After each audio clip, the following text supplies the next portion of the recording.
Hi! Nandito tayo ngayon sa labas. Pasensya na nga pala kayo kung medyo maingay yung background. Meron na akong nakita sa social media. Nakita ko lang siya sa Facebook. Dumaan lang siya sa FYP ko.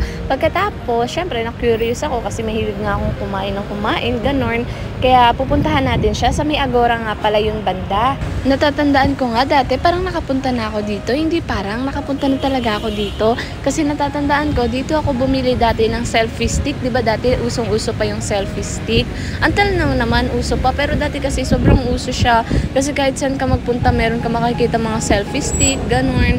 Tapos dito ako bumili, natatandaan ko 340 yata or 350 pa yung bili ko doon, ganun. Hindi pa nga ako mahilig sa Shopee noong mga panahon na yun. Tapos nung nagsha-Shopee na ako, ayun, nakita ko mura lang pala yung ganun, pero okay lang naman. Alam nyo, napakasulit nga at napakasiksik talaga. Dito lang yan sa M-Stop Silugan.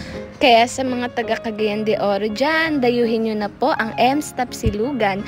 Doon lang yan sa may Agora. Makikita nyo naman sa serving pa lang nila, 2 rice agad. Tapos tingnan nyo yung ulam, napakasiksik talaga. Babalik talaga ako dito kay M-Stop Silugan. Medyo nakakainis nga kasi ang daming sasakyan na dumadaan. Ang ingay-ingay tuloy, pasensya na kayo. Syempre, nasa daan ako nag-edit, kaya automatic, maingay talaga. Kasi syempre, may mga sasakyan na dumadaan.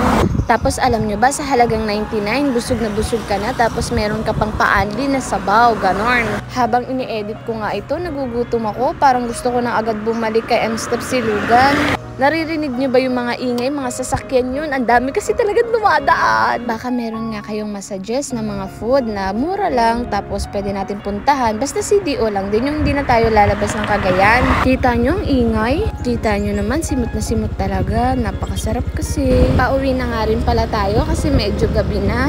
So yun lang. Thank you so much for watching. Bye-bye!